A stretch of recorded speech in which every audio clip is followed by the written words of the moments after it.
Hello, good morning. I'm Jennifer McKelvie. I'm the Parliamentary Secretary to the Minister of Housing and Infrastructure, and I would like to extend a warm welcome to the media, guests, and representatives that are attending today's important announcement.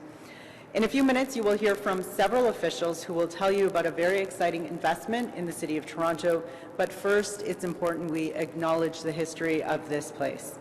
I would like to start by acknowledging that the land we are gathered on is the traditional territory of many nations, including the Mississaugas of the Credit, the Anishinaabe, the Chippewa, the Haudenosaunee, and the Wendat peoples, and is now home to many diverse First Nations, Inuit, and Métis people. We acknowledge that Toronto is covered by Treaty 13 with the Mississaugas of the Credit. Today we are investing in Toronto's future, a future that is more connected, inclusive, sustainable, and affordable. To tell you more about this, I would like to invite my friend and colleague, the Honourable Gregor Robertson, Minister of Housing and Infrastructure, and the Minister responsible for Pacific Economic Development Canada. Thank you, Jen. Okay. Good morning, everyone. Thank you for that intro. Jen, it's a pleasure to be here today with you and with Mayor Chow and Michael Atlas from the TTC for this important announcement. Depuis son élection, votre gouvernement fédéral s'est attaché à jeter les bases d'un Canada plus fort en investissant dans le logement, les transports en commun et les infrastructures dont nos collectivités ont besoin. Working in partnership with provinces, territories, and local governments, as well as Indigenous and First Nations leaders, we are setting out to build differently and at a pace and a scale not seen in generations. We're going to do this by investing in infrastructure to help close the housing gap, all the while strengthening our economy in increasingly unpredictable times. Today's announcement is another step in and is an example of the key role that infrastructure plays and these projects in supporting affordable housing and fostering more connected communities. And that is why I am proud to announce that our government has delivered nearly $184 million to the City of Toronto for the 2025-26 fiscal year. This funding will be applied toward the Toronto Transit Commission to maintain and repair public transit infrastructure, which means making sure that our transit meets the needs of today. And some of that state of good repair work is carried out on the buses and subway cars housed here in this garage. I'm sure we'll hear from Michael on the TTC side about that. This initiative is upgrading subway stations as well to make them more accessible for people of all ages and abilities to access public transit in the country's busiest transit system. But perhaps what I'm most excited to announce today is the funding will now be delivered in what is going to become the community stream under the Build Communities Strong Fund, where it will continue to provide our cities and local governments with stable, predictable funding that empowers them to strategically plan and build infrastructure projects. The Build Communities Strong Fund will build the infrastructure that Canadians need while creating jobs that goes with all of that construction. And this includes housing-enabling infrastructure, health-related infrastructure, and infrastructure at colleges and universities. This also means investment in regional infrastructure projects with a focus on climate adaptation and community infrastructure that will strengthen Canada's economies. That can be anything from sports infrastructure to arts and culture facilities, and all of that needs to, at its center, have Buying Canadian as a key element of our infrastructure. And additionally, in the Build Community Strong Fund, through the provincial and territorial stream, we will work to reduce fees like the development charges that hinder housing supply here in Toronto and Vancouver in particular. And already with the engagement and discussions we are in with provinces and territories, we are focused on delivering that quickly for Canadians. in these challenging times. I'm happy to announce we have launched negotiations with provinces and territories. I feel very positive about the conversations and the momentum that I'm seeing with our provincial and territorial ministers. Alors que notre population ne cesse de croître, il est plus important que jamais de veiller à mettre en place dès maintenant les infrastructures adéquates afin de bâtir un avenir prospère et durable pour tous. Long-term, reliable investments that benefit our public transit provide cities with the funding they need to build sustainable and inclusive, connected communities. The flexibility of these investments also means that local governments will have access to these resources when they need them to address their unique challenges. Chaque Canadien mérite un logement abordable et sûr où il se sent chez lui, un endroit où il peut s'enraciner pour se construire un avenir prospère. When Canadians come together, Canada builds infrastructure that lasts. And it's time to build Canada strong by building big and building now. Thank you very much. Merci. Well, thank you so very much, Minister Robertson. And I know that communities from coast to coast to coast are extremely excited about the investments in infrastructure that we'll see in the weeks, months, and years ahead. And the community Seam Strong is just so very much needed for municipalities. And with that, I would now like to invite Her Worship Mayor Olivia Chow, Mayor of the City of Toronto, to speak further about the government's support for this project.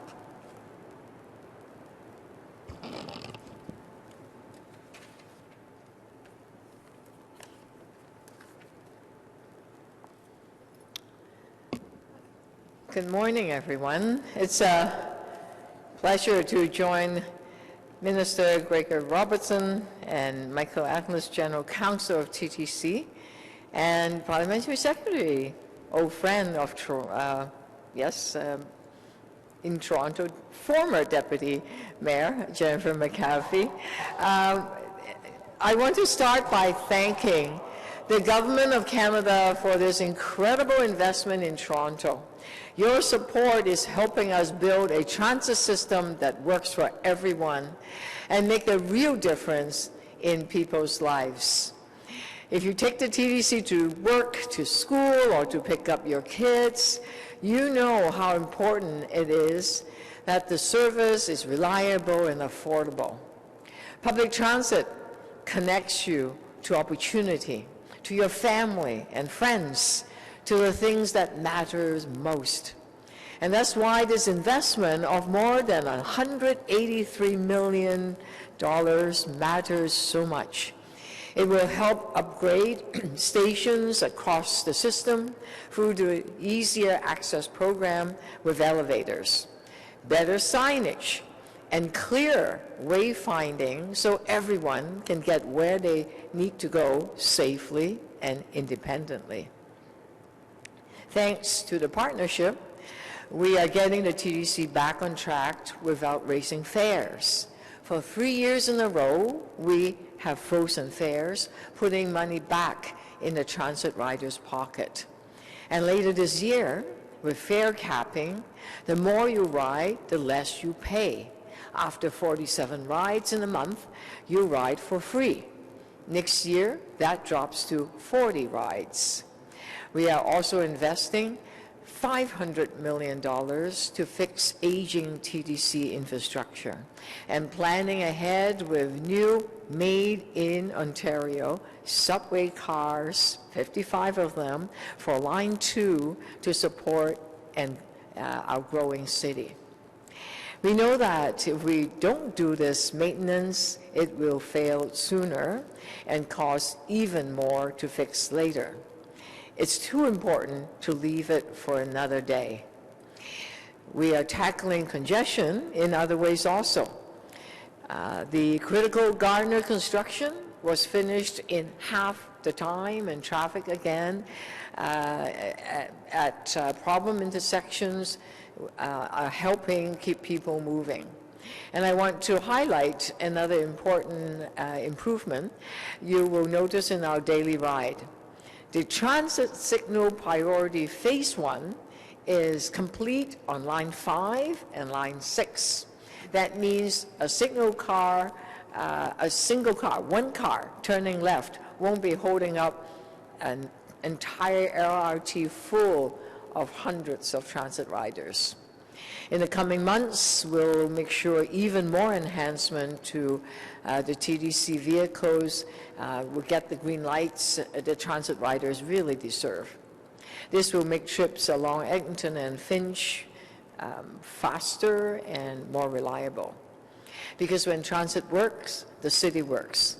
And when we invest in transit together with the federal government, we made it possible to build more homes near transit and create more affordable, connected communities for everyone.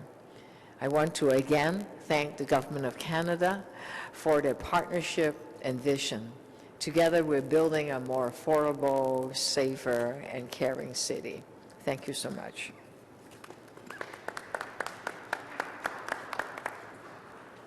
Thank you, Mayor Chow, and please join me in welcoming next to the podium Michael Atlas, the General Counsel of the Toronto Transit Commission, to share some remarks.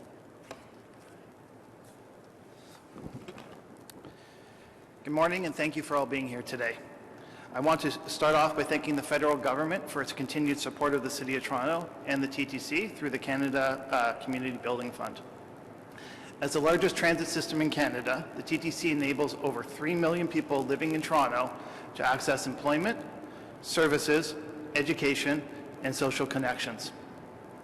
As we continue transforming and modernizing our transit network, it is important that our assets and infrastructure can meet the changing demands of our riders.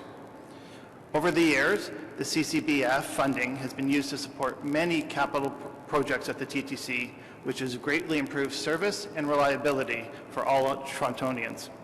Wilson Division, where we are here today, is one of the facilities that has benefited from this funding, with funding going towards upgrades of its fire ventilation system and facility renovations.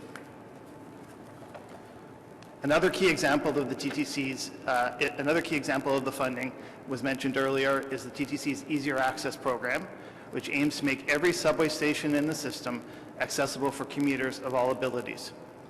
CCBF funding has been used to support the TTC's State of Good Repair program, ensuring that our trains, buses, and streetcars can continue to move safely and reliably around the city. Through predictable, sustained funding such as the CCBF, the TTC can continue to focus on its essential State of Good Repair projects and programs. A flourishing future for the GTA requires ongoing investment in TTC's fleet, its facilities, and system infrastructure. Thank you.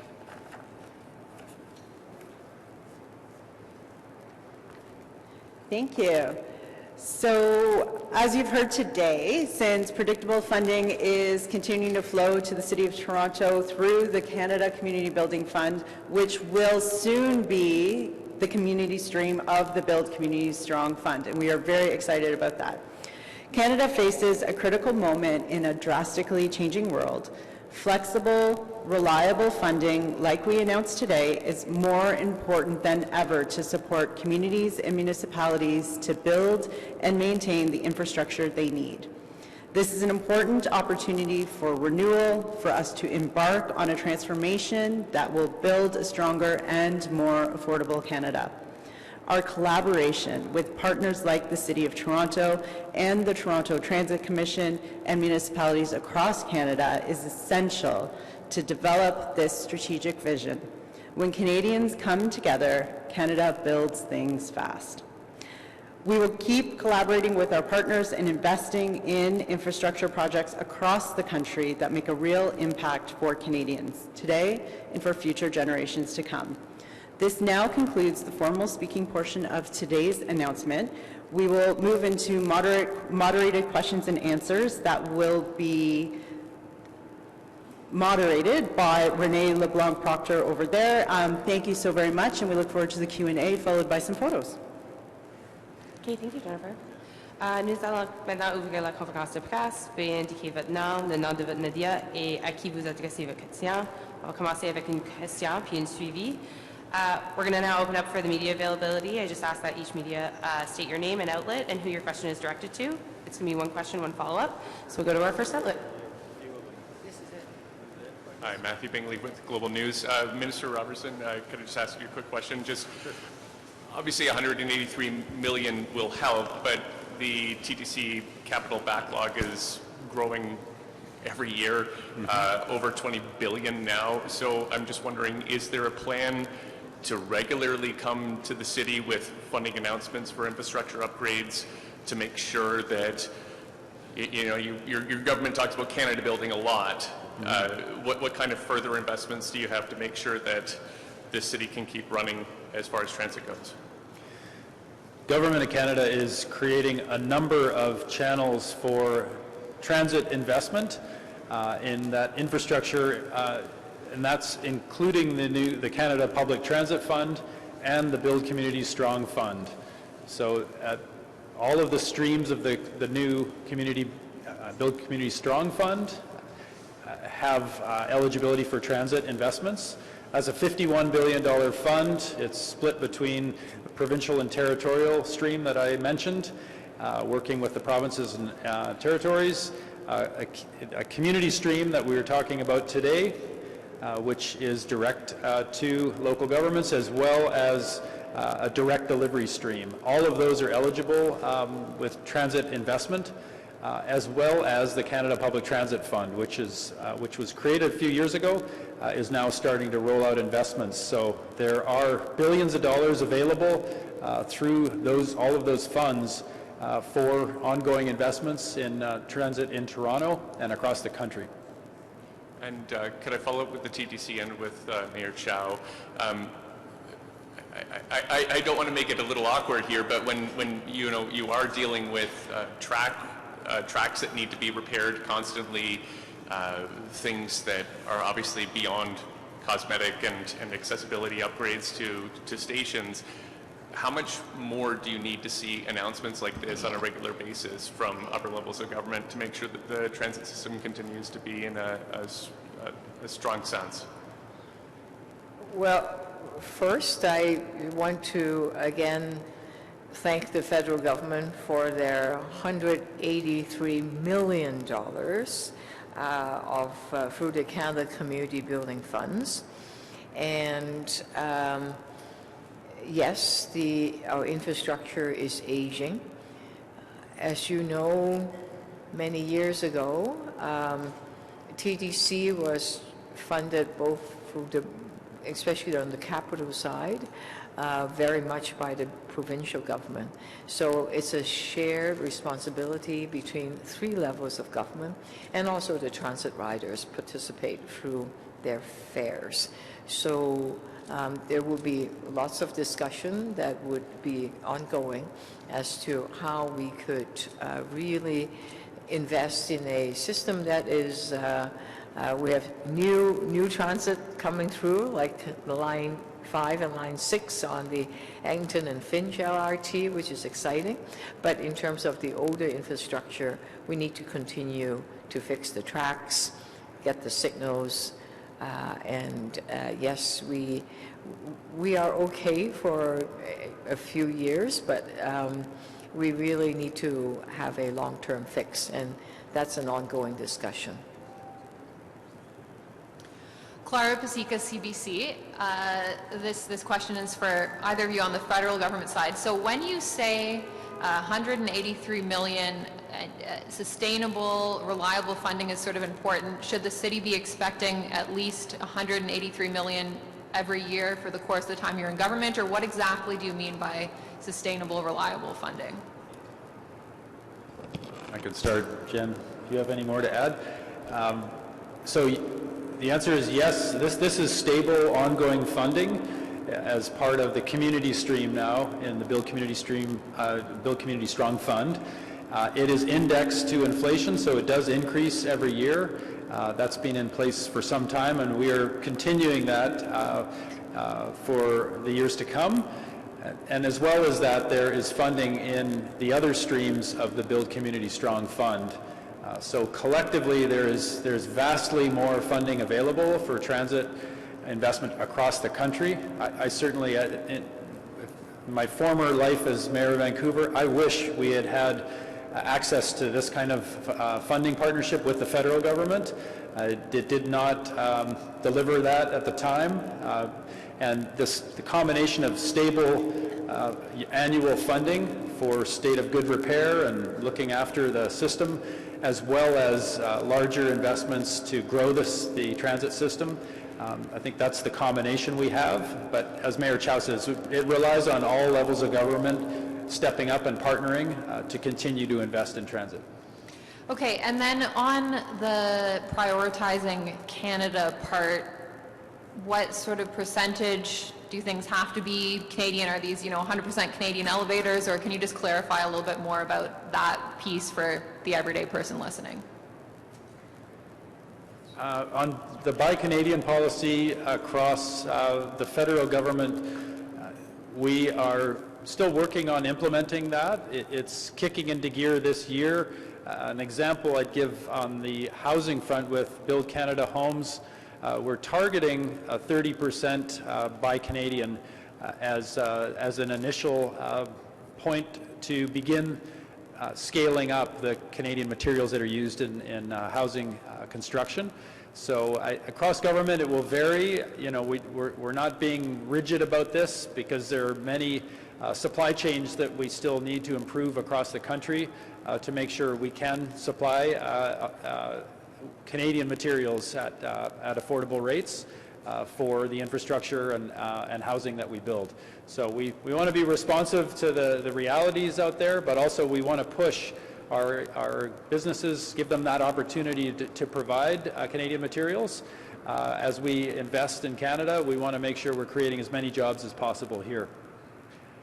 May I comment on that? The City of Toronto has a Buy Toronto, Buy Canadian policy first.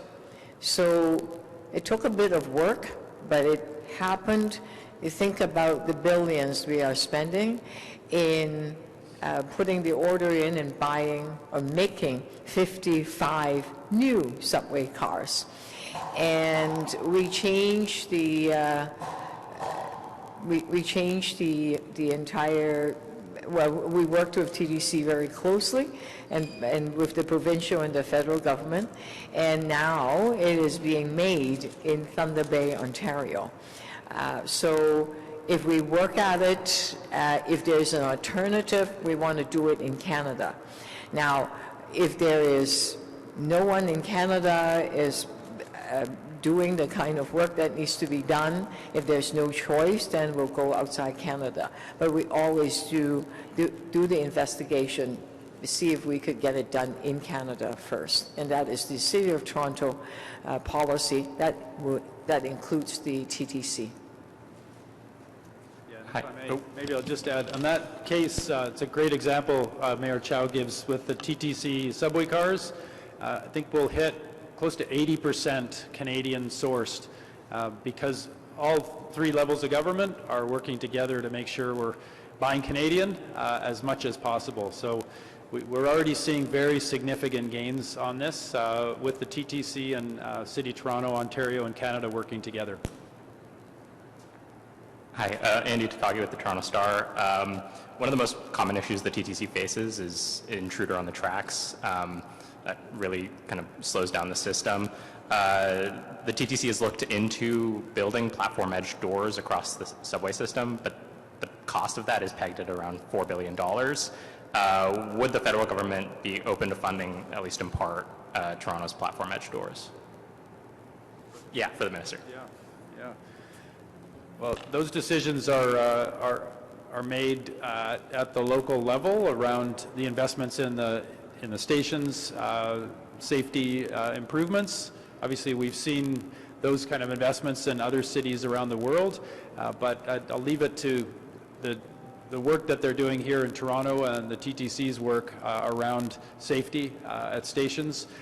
Certainly there's lots of funding available, and this community stream is one of those regular, reliable funding streams for these types of improvements. And certainly we'd be open to more conversation about that as we go forward with the rest of the funding that is available.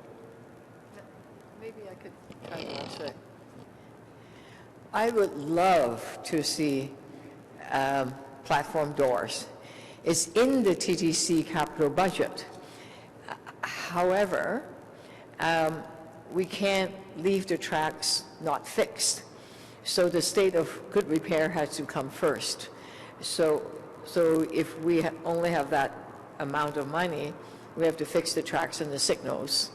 And anything we have that are for new improvement, that would be a priority. It is already on the capital budget list, so we will see where it lands. But certainly right now, though, we have to put state of good repair as a top priority, because you don't want to see an opportunity, like, for example, the Scarborough RT was 10 years beyond the lifespan of that Scarborough RT, and it derailed, and 5 people went into the hospital. I would not want to see anything that is not safe. So that's why keeping public transit safe is, in terms of all the infrastructure, is my priority at this point. I mean, since the 90s, when the provincial subsidy for the TTC ended, experts, the TTC, city staff have been calling for a dedicated, consistent funding stream for TTC operations. It's why we have a budget that has to be delicately balanced every single year. We're facing kind of a cliff next year where there's kind of a risk of fares increasing significantly.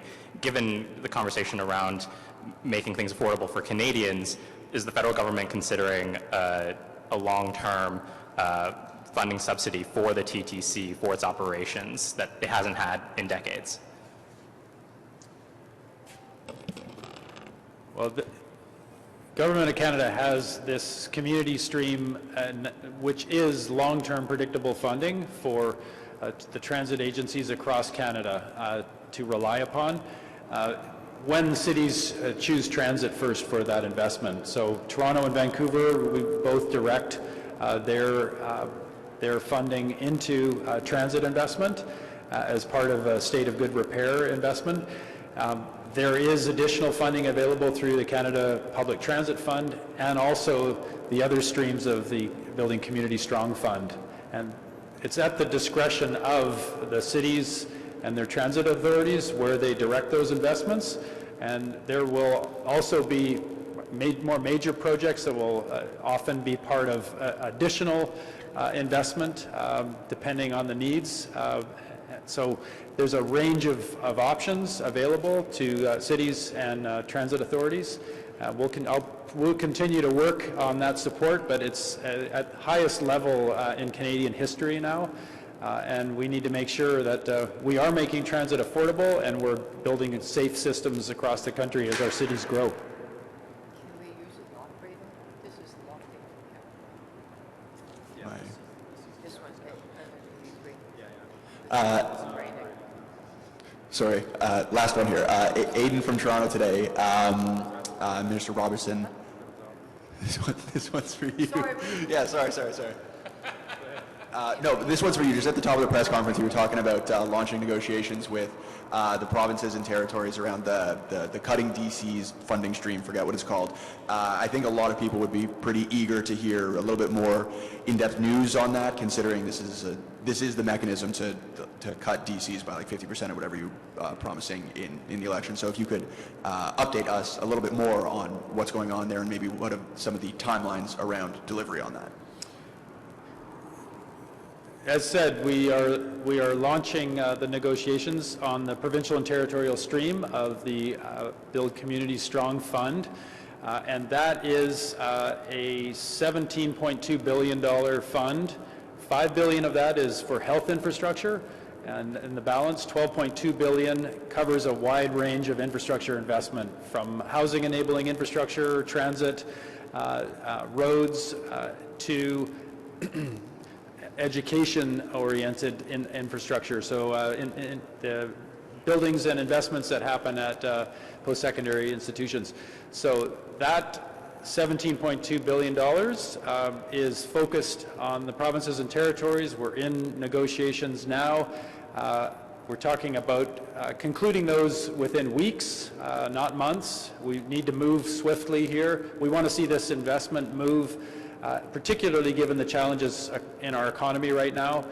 We need to be building infrastructure across the board and across the country, and making sure we have a reduction in development charges as part of that work. So particularly in Toronto and Vancouver, where development charges are the highest, we want to see those reductions and help those housing markets to rebound by reducing the home building costs. And just last one, also for you again, on the Billy Bishop Airport. I know you're not the transportation minister, and I know folks in your government have said we're waiting to see a proposal, but as the housing minister, bigger jets would mean a flight path that would affect development on the Portlands. That's a big city project. That's a project that the feds have given a lot of money to. So I'm just wondering how you are thinking about the proposal for jets on the airport affecting Portland's development going forward into the tripartite negotiations. Yeah, I can't speak to any of the details. The Minister of Transportation is the one charged with those responsibilities. So obviously we need to be mindful of all of our development, whether it's related to transportation of housing and making sure that all of it is in sync. Certainly my focus is on the housing side and the housing enabling infrastructure that we're talking about today with transit. But expect to hear more from local officials and the Minister of Transportation on this as things proceed. That concludes today's press conference. We'll now move to a group photo. Thanks, everyone.